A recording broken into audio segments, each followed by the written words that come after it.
लगा कि आज इनसे भी मुलाकात ये है, अगर मेहनत मजदूरी ना करें तो घर में रात की रोटी मुश्किल हो जाएगा। और अगर अच्छा जीवन चाहिए तो उसके लिए मजदूरी भी ज्यादा कर ले तो क्या मिल जाएगा। आज सब वो सुविधाएं हक अधिकार नहीं मिल पाए जो भारत के मध्य प्रदेश में पैदा हो। इसको दुनिया में अपना नाम कमा जाना।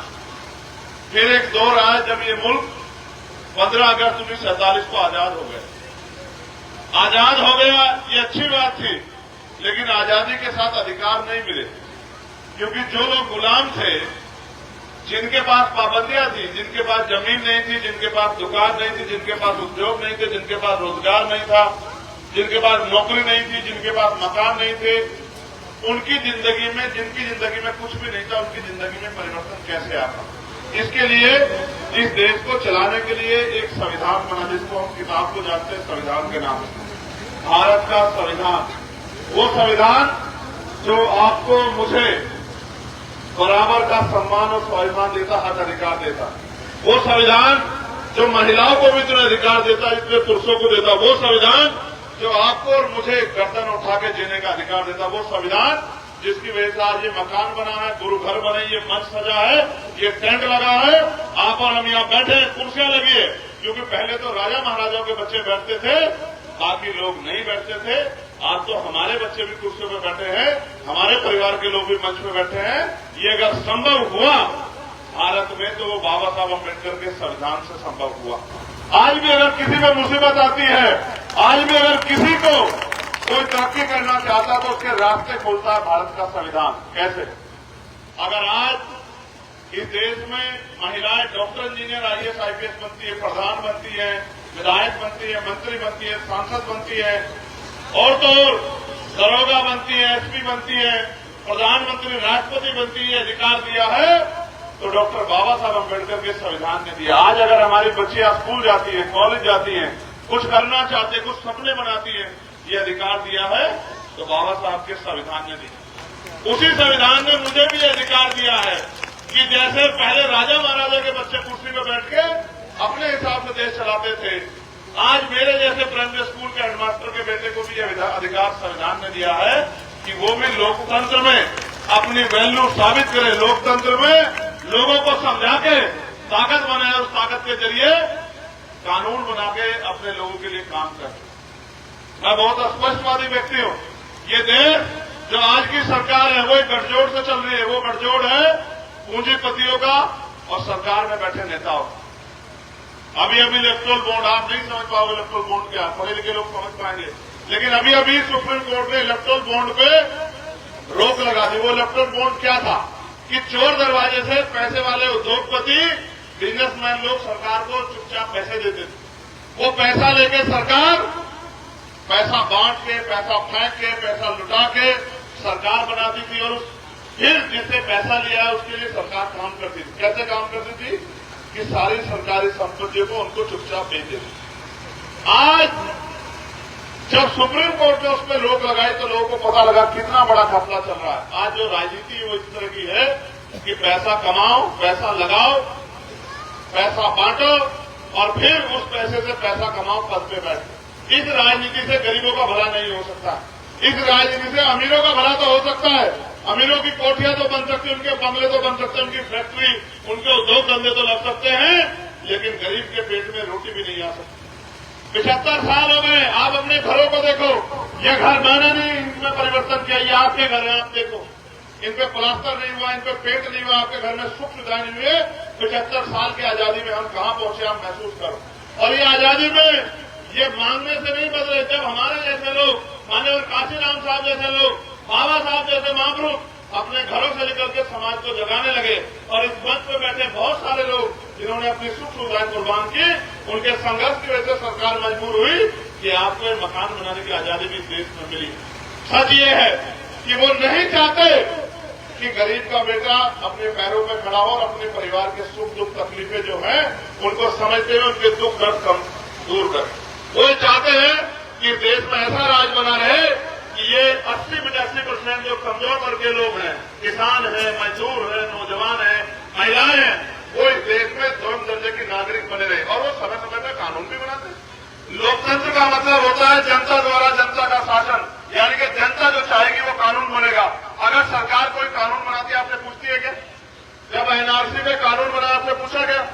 जब किसानों के खिलाफ कानून बनाया किसानों से पूछा गया? जब अभी ड्राइवरों के खिलाफ कानून बनाने से पूछा गया? आज अगर पेपर आता है, पेपर बाद में आता है, पेपर लीक पहले हो जाता है। और पेपर अगर कोई आ भी जाए तो भर्तियों में घोटाले हो जाते हैं, आरक्षण छीन लिया जाता है। 69,000 शिक्षक भर्ती के बच्चों में 20,000 पर सरकार के लोगों ने खा लिया। और फिर ना सामाजिक आजादी दूर हुई कि धर्म जाति के आधार पर जो ऊंच नीचे ना वो खत्म हुई, ना धार्मिक आजादी पूरी हो पाई। आज अगर अपने धर्म की उपासना करना चाहते हैं तो वो भी नहीं कर पा रहे हैं। अभी अभी और बड़ा उदाहरण सुनो, ये सरकार के लोग सुबह शाम दलित पिछड़े वर्ग के लोगों को बताते हैं, आदिवासियों को, कि आप भी हिंदू, आप भी हमारे लोगों, सिखों को भी कहते हैं, क्रिश्चियनों को भी कहते हैं, बौद्धिस्टों को भी कहते हैं। अभी तो भगवान बुद्ध को नौवां अवतार भी कहा। अभी रविदास जयंती आ रही है, आपके यहां निकलती है शोभा यात्रा? अगर आपके आसपास किसी गांव में शोभा यात्रा ना निकलती हो तो उस गांव में पूछना। अगर वो शोभा यात्रा निकालना चाहेंगे, परमिशन लेने के लिए जाएंगे, तो दरोगा जी और एसडीएम साहब कहेंगे कि नहीं परमिशन नहीं मिलेगी, बिल्कुल नहीं मिलेगी। आप ये महसूस करो, कल तक हमारे हालात अच्छे नहीं थे। कल तक सोचिए कि मेरी हालात ऐसी नहीं थी कि मैं 4 रुपये की गाड़ी में चल सकूं। आज मैंने मेहनत करके अपने आप को इतना मजबूत किया कि 4 रुपये गाड़ी में चल सकूं। तो क्या इस देश में मुझे 4 रुपये गाड़ी में चलने का अधिकार नहीं है? कल तक हमारे पास इतनी सुख सुविधाएं नहीं थी कि हम अपनी शोभा यात्रा निकालने गुरु घर बना लिया। आज हमने बना लिए है। और अगर हम अपने सतगुरु जी की शोभा यात्रा निकालना चाहते हैं तो आप कहोगे नई परंपरा नहीं चलेगी। कौन सी नई परंपरा? इस देश में अपने धर्म को मानने के लिए कौन सी परंपरा की जरूरत है? मैं फिर आपसे कह रहा हूं, ये देश गुलामी की तरफ बढ़ रहा है। भारतीय जनता पार्टी के लोग, उनके पूंजीपति मित्र इस देश को कब्जा करना चाहते, जैसे अंग्रेजों ने किया था। जैसे ईस्ट इंडिया कंपनी आई थी, उन्होंने कब्जा कर लिया था, ऐसे कब्जा करना चाहते हैं। और जिन नेताओं के भरोसे हम थे, वो नेता 5 साल हमारी बस्तियों में पूछने भी नहीं आते। मेरी छोड़ो, चंद्रशेखर आजाद तो आपका खून है बेटा है। क्या 5 साल जिसको वोट दी थी आया आपके यहां? ईमानदारी से अपने दिल पे हाथ रख के बताओ, आया क्या? कभी पूछा कि भाई घर में कोई भूखे पेट है, मैं रोटी की व्यवस्था करा दूं? पूछा नहीं कभी? कभी पूछा कि सर ये मकान अभी टूटा फूटा, इसकी मैं पेंट करा दूं, प्लास्टर का? पूछा कभी? कभी पूछा कि बेटी को पढ़ना है, अगर पैसे नहीं तो मैं व्यवस्था करा दूं, कॉलेज खुलवा दूं? पूछा कभी? अगर इलाज के पैसे नहीं, कभी कहा कि बड़ा सा हॉस्पिटल खुलवा दूं? कभी पूछ रहे हैं तुमसे? सड़क खराब है, बिजली के दाम जो है आसमान छू रहे हैं, पानी के दाम आसमान छू रहे, तो पूछने आता आपको? लेकिन अगर आप जहर लेने जाओगे तो जहर में भी टैक्स लगता है इस देश में। 28% जीएसटी देनी पड़ेगी आपको अगर जहर भी खरीदना है। ये हालत है इस देश में। मैं आपको फिर कह रहा हूं, ये देश बर्बादी के कगार पे खड़ा, और हम सब लोगों की जिम्मेदारी है कि हम अपने देश को बचाएं, क्योंकि देश बचेगा तभी हम बचेंगे। और ये जो लोग सरकार में बैठे हैं, ये किसी के सगे नहीं है। इन्होंने इतना कर्जा ले लिया है कि अगर आज आप चेक कराओगे, हर किसान पे 50-60 हजार रुपए करीब कर्जा है। और किसान की आमदनी है मजदूर की 27 रुपए प्रति व्यक्ति आए। आप महसूस करो, 27 रुपए का दूध लग जाता है पूरे दिन में, रोटी कहां से खाएगा आदमी? आप ये बताओ, पहले नौकरी आती थी, अब आती है क्या नौकरी? हम पे क्या तरीका था? जिनपे आजादी से पहले जिनके पास जमीन नहीं थी, उद्योग नहीं थे, जिनके नौकरी नहीं थी, रोजगार नहीं थे, वो कैसे अपने जीवन को आगे बढ़ाएंगे? उनके लिए सरकार को करना चाहिए था, लेकिन सरकार ने नहीं किया। सच तो ये है, मैं आपको बहुत कड़वी बात बताऊंगा, गौर करना। भारतीय संविधान हर व्यक्ति को रोटी, कपड़ा, मकान मिलना चाहिए, इसकी गारंटी देता। क्या आपको पता है? पता? क्या आपको जानकारी है कि आपको रोटी, कपड़ा, मकान हर व्यक्ति को मिलना चाहिए? इसका अधिकार संविधान आपको देता है। जब नागरिकता पे कानून बना, कौन बचाया आपको? चंद्रशेखर आजाद नहीं बचाया, संविधान बचाया। यही संविधान जिसके आर्टिकल 5 में लिखा है कि आजादी के दिन से जो यहाँ था वो इस देश का नागरिक है, उसे कोई निकाल नहीं सकता, उससे कोई कार्य नहीं मान सकता। ये ताकत दी है संविधान ने। और यही संविधान है जो इन महिलाओं को स्वाभिमान सम्मान से जीने की इजाजत है। यही संविधान है, अगर कोई किसी गरीब पे जुर्म ज्यादती करता है तो उसको कठोर से कठोर सजा दिलाने का काम करता है, ये वो संविधान। इस संविधान को बचाने के लिए, इस देश के लोकतंत्र को बचाने के लिए हमें उन ताकतों को सत्ता से उखाड़ के फेंकना पड़ेगा जो पैसे के आधार पर राजनीति कर रहे हैं। लोग कहते हैं, बाबाने और काशीराम साहब नारा देते थे, वोट हमारा, राज तुम्हारा, नहीं चलेगा, नहीं चलेगा। वोट तो आपके पास है, लेकिन ईवीएम द्वारा वोट की चोरी करके वो तो राज में बैठे। आप वोट देने जाते हो किसी को, चला जाता हो किसी को, फिर आप सोचते हो कि क्या करें। इस देश में अगर आप 5 रुपए का सामान खरीदोगे, गौर से सुनना, अगर वो सामान खराब हो तो दुकानदार के पास वापस जाओगे नहीं जाओगे कि भाई लो ये सामान बदलो, खराब है, जाओगे नहीं जाओगे। आप वोट देते हो, आपकी वोट लेके नेता काम ना करे, आप कहीं जा सकते हो क्या? 5 साल आप एक ही विकल्प बना, उसको आगे वोट ना दो। आप महसूस करके देखो, अगर आपने एक्स को वोट, इनको वोट दी और 5 साल ये आपकी बस्ती में मिला, जाके आप इनको कुछ कह सकते हो क्या? यही कह सकते हो बुरा आदमी, इसके अलावा कुछ कर सकते हो क्या? लेकिन जिसको वोट देकर वो जिम्मेदार से काम करे तो 5 साल में तरक्की के बहुत सारे अवसर पैदा हो सकते हैं। मैं आपको बताता हूं क्या क्या हो सकता है। अच्छे अच्छे स्कूल बन सकते हैं, बेटियों के लिए अच्छे कॉलेज बन सकते हैं, एजुकेशन इतनी सस्ती हो सकती है कि एक किसान मजदूर का बेटा भी उसमें पढ़ के डॉक्टर, इंजीनियर, IAS, IPS बन सकता है। इतने अच्छे अस्पताल बन सकते हैं जो प्राइवेट हॉस्पिटल से ज्यादा सुविधा वाले हों, जिनमें गरीब के लोग, बच्चों का, गरीब के परिवारों का आसानी से इलाज हो सकता है। अच्छी अच्छी कंपनियां लग सकती हैं, कुटीर उद्योग लग सकते हैं, जहां माताओं बहनों को घर में रोजगार मिल सकता है। आज हम सारा माल बांग्लादेश से, चाइना से, पता नहीं कहां से खरीदते हैं। हमारे यहां इतना काम है, अगर हम चाहें हर व्यक्ति को रोजगार मिल सकता है। घर में कच्चा माल तैयार होके 15-20 हजार का रोजगार बहनों को, माओ को मिल सकता है, उनकी जेब में पैसे आ सकते हैं। बहुत कुछ हो सकता है। इंडस्ट्रियल एरिया लग सकता है जो तमाम तरह की सरकारी नौकरियों को भरा जा सकता है और नई सरकारी नौकरियां पैदा की जा सकती हैं। लेकिन फिर ये नेताओं के पेट कैसे पलेंगे, फिर ये भ्रष्टाचारियों के पेट कैसे पलेंगे, फिर ये जो ताकतवर लोग हैं इनकी वाहवाही कैसे होगी। इसलिए मैं आपको कहना चाहता हूं, मेरी माँ बहनें बैठी हैं, ये बेटिया तुम्हारा नाम क्या? खड़ी हो जाओ, खड़ी हो जाओ। भाई के आगे शर्माने का मतलब है कमजोर महसूस कराना। नाम बताओ क्या? सोनी, जोली। अगर 10 रुपए का सामान खरीदने जाओगी, सामान खराब होगा तो उसको जब लेने जाओगी, खराब छोड़ो, जब लेने जाओगी तो 4-5 बार देखोगी ना, खराब तो नहीं, पक्का? झूठ तो नहीं बोल रहा। आप बताओ, कोई भी आप में से अगर 10 रुपए का सामान खरीदने जाओगे तो देखोगे ना, खराब तो नहीं है, पैकेट खुला हुआ तो नहीं है, पैकेट में माल कम तो नहीं है, देखोगे। ये करोड़ों रुपए से कीमती वोट देने जाते हो, कभी देखते हो कि ये नेता आपका साथ देगा नहीं देगा? बताओ, कभी पूछते हो कि ये नेता आपके लिए खड़ा होगा नहीं होगा? कभी ये सोचते हो कि ये नेता हमारी लड़ाई लड़ेगा नहीं लड़ेगा? बस दे दो वोट, दे दो वोट, दे तो रहे हो। 75 साल से बदला क्या है? ये बदला है कि पहले आप कच्चे मकानों में रहते, अब आपने मेहनत मजदूरी करके एक पैसा जोड़ के ये मकान बना लिए, जिसमें प्लस्तर जो है चुनाई गाड़ी किया, आप चेक करा लो। ये बदला है 75 साल में। जो कुछ बना है आप लोगों ने बनाया, किसी नेता ने नहीं आके बनाया आपका, मैं सच कह रहा हूं आपको। और आप ये भी जान लो, एक बात बहुत जरूरी जनता को बतानी, आप भी सुन लो सब नौजवान, और आप भी सुनो जिम्मेदार लोग। सरकार जो ये मोदी जी या योगी जी बड़े बड़े वो करते ना कि 400 करोड़ रुपए का प्रोजेक्ट दे दिया, 500 करोड़ का दे दिया, 2000 करोड़ का दिए, पैसा आता कहां से है? आपको पता है पैसा कहां से आता है? मैं आपको बताता हूं पैसा कहां से आता है। आप जो 1 रुपए का सामान खरीदते हो उस पर 28% GST लगता है। अगर आपने 1 रुपए का सामान खरीदा तो 28 पैसे जाते हैं सरकार के खाते में। आपने ये शॉल खरीदा, आपने जूता खरीदा, नाक का ये पहनने वाला खरीदा, सिंदूर खरीदा, आपने बीड़ी, सिगरेट, तंबाकू, शराब कुछ भी खरीदा, इवन अगर आपने जहर खरीदा उसमें भी 28% GST लगेगी। आप ही का पैसा इकट्ठा होता है सरकार के पास, लेकिन जिनकी सरकार होती है वो तय करती पैसा किसके ऊपर लगाना है। पहले क्या होता था? स्कॉलरशिप आती थी। पहले क्या होता था? छात्रावास बनते थे। पहले क्या होता था? हायर एजुकेशन में की पढ़ाई मुफ्त। अब क्या है? अब ये है कि पढ़े लिखे नौजवान बेरोजगार घूम रहे। कितने पीएड धारक बेरोजगार घूम रहे हैं, कितनी पढ़ी लिखी बहनें बेरोजगार घूम रही है। सवाल करो तो सरकार कहती है हमने ठेका नहीं रखा, तो तुम बैठे क्यों कुर्सी पे? अगर तुम ठेका नहीं लेते, अगर तुम लोगों के काम नहीं करते तो तुम्हें कुर्सी पे बैठने का अधिकार नहीं है।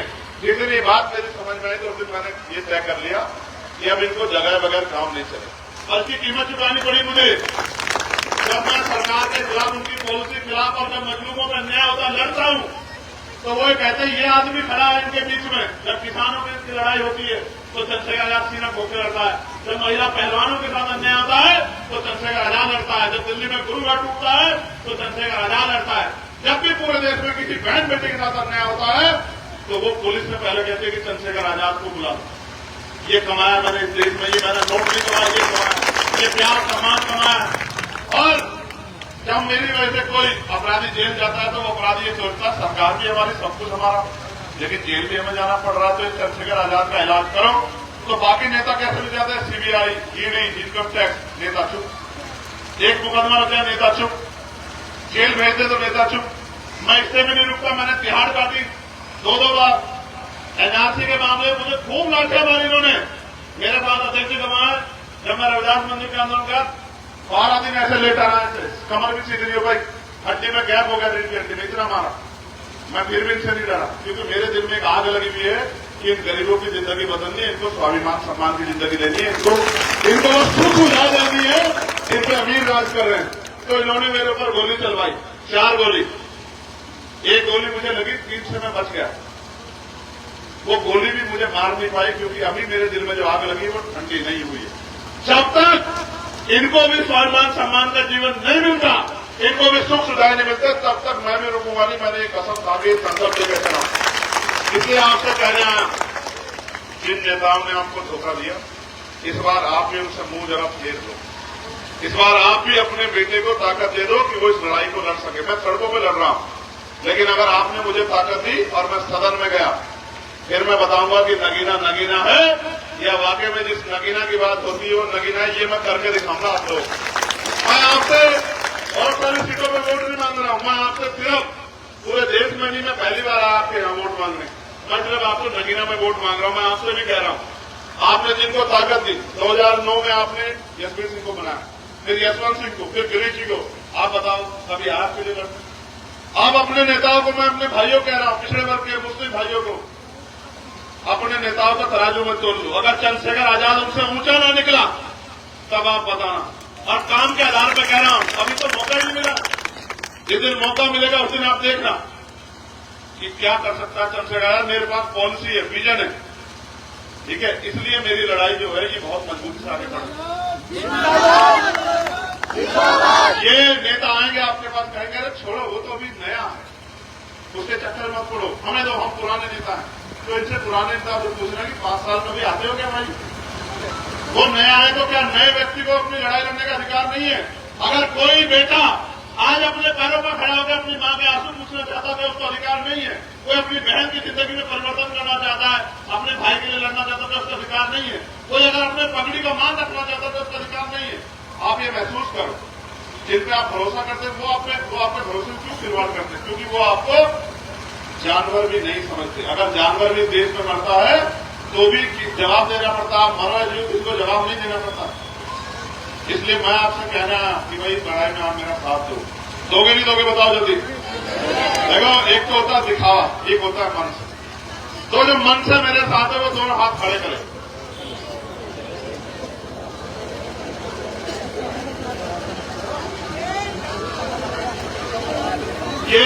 ये सामने के 5 लोग छोड़ के बाकी सब साथ लग रहे हैं।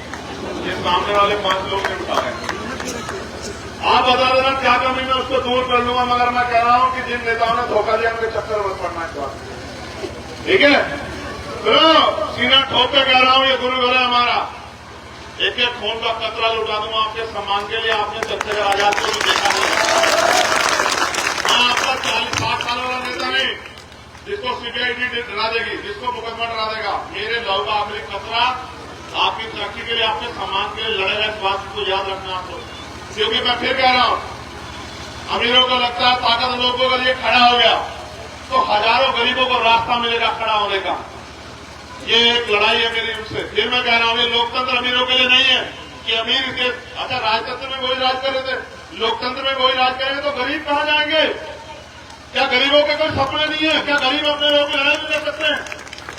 ठीक है, इसलिए मैं आपसे कह रहा हूं, हमारा चुनाव निशान पता आपको क्या है? जोर से बताओ क्या है? कौन से वाली केंद्र देखिए आपने?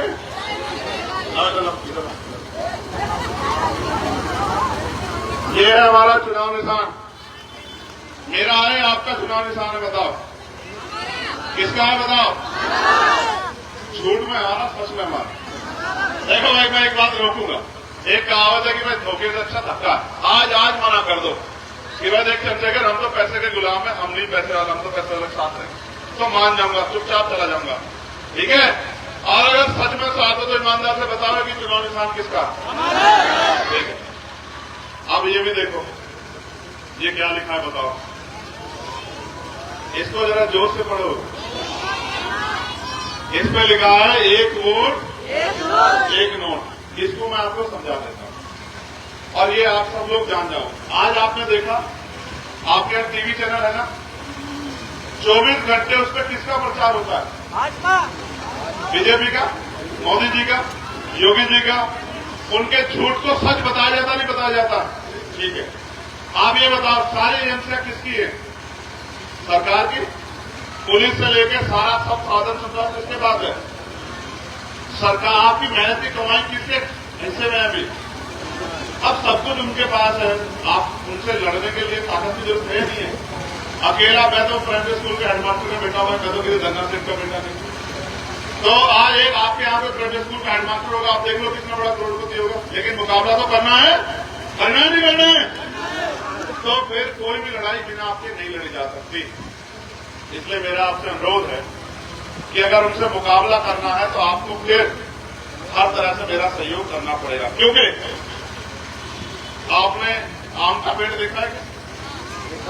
कितने लोगों ने देखा आपका? चलो नीचे करो। ये भी एक कहानी में बताता हूं। आम का पेड़ होता है इतना सा छोटा सा, लगता है इतना ही होता ना, इतना बड़ा होगा। तो जब उसको मालिक लगाता तो क्या करता है? पानी देता है, उसको सींचता है, उसमें खाद डालता है, कोई दुश्मन उसको तोड़ ना दे, नुकसान ना पहुंचे, उसकी रखवाली करता है। लेकिन धीरे धीरे वो आम का पेड़ बड़ा होता जाता है।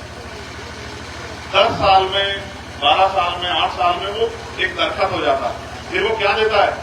फल। फिर वो क्या देता है? छांव। फिर वो क्या देता है? लकड़ी। और उस मालिक की सारी सेवा करता है जिस मालिक ने उसे कमजोर हालात में सींचा। काशीराम साहब कहते जो सहारा देगा वो इशारा करेगा। इसलिए मैं आपसे कह रहा हूं, आज मुझे आपसे सहारे की भी जरूरत है। एक बात कह के मैं सहारे की बात आगे बढ़ाऊंगा। अभी 24 तारीख को जयंती है ना? मना दूंगा जयंती। 23 तारीख को इस बार मेरी बात मानना, अपने घरों में दीपक जरूर जलाना। ठीक है? उसका कारण बाद में बताऊंगा। ठीक है? इस बार जलाना। ठीक है? आगे की बात सुनो। एक विजन बता के जा रहा हूं, तो आप सब भी सुन लेना। विजन और इससे मैं लक्ष्य करना क्या, 2 लाइन में बता दूंगा। सतगुरु जी ने कहा, ऐसा चाहूं राज में जहां मिले सबन्नु अन्न और छोटे बड़े सब सम बसे, रविदास रहे। यही गैर बराबरी के खिलाफ, इस्लाम की गैर बराबरी के खिलाफ है। बुराई की मुखालफत का नाम है इस्लाम। और सतगुरु रविदास जी महाराज ने क्या कहा? ऐसा चाहूं राज में जहां मिले सबन्नु। सतगुरु जी कहते हैं मैं ऐसा राज चाहता हूं, 600 साल पहले कह गए, जहां कोई छोटा बड़ा ना हो, कोई ऊंच नीच ना हो, कोई भेदभाव ना हो, कोई किसी के साथ अन्याय अत्याचार ना करे, किसी बहन बेटी का अपमान ना हो, किसी को खाने के लिए अन्न की दिक्कत ना हो, सर ढकने के लिए कपड़े की दिक्कत ना हो, किसी के लिए सर ढकने के लिए छत की दिक्कत ना हो, सभी सुख शांति से जिए। उन्होंने उसको नाम दिया बेगमपुरा राज। कौन सा राज? जोर से बता। इतने आवाज मजबूत होनी चाहिए, बहादुर होना तो। मैं अगर माइक बंद कर दूंगा मेरी आवाज तब भी आपसे ज्यादा जाएगी, चेक करवा लेना। बताओ कौन सा राज? बेगम का मतलब होता है जहां कोई गम। ऐसा राज आना चाहिए दुनिया में जहां कोई गम किसी के लिए, हर आदमी खुशहाल हो। ठीक है? ऐसा राज लाने के लिए हम लोग लड़। ठीक है? अब उस राज को, वो राज कैसा होगा? वो आएगा भारत के संविधान का राज। क्योंकि बाबा साहब ने कहा संविधान कितना भी अच्छा क्यों ना हो, चलाने वाले हाथ अच्छे नहीं होंगे, उनकी नीयत अच्छी नहीं होगी, उनकी नीति भी अच्छी नहीं होगी, जैसे आज भाजपा की नहीं है, तो अंत संविधान बुरा साबित होगा। तो इसलिए मैं आपसे आग्रह करूंगा, आगे लाओ, चाहे आप 1 रुपए की मदद करें, जो सक्षम हो वो ज्यादा मदद कर दे, कोई दिक्कत नहीं, लेकिन कम से कम 1 रुपए की मदद जरूर करें। कारण क्योंकि आपका ईमानदारी का, मेहनत का पैसा मुझे इस लड़ाई को लड़ने में ताकत देगा। ये बेईमानी का, भ्रष्टाचार का पैसा नहीं है, ये लूटपाट का पैसा नहीं है, ये उनके 1 लाख रुपए से बढ़कर होगा वो 1 रुपया। और जिसमें जो पैसे ना लाओ, ऐसे भी लोग हो सकते हैं, वो मुझे हाथ उठा के आशीर्वाद दे देना, मेरे लिए दुआ प्रार्थना कर देना, ये बहुत। ठीक है?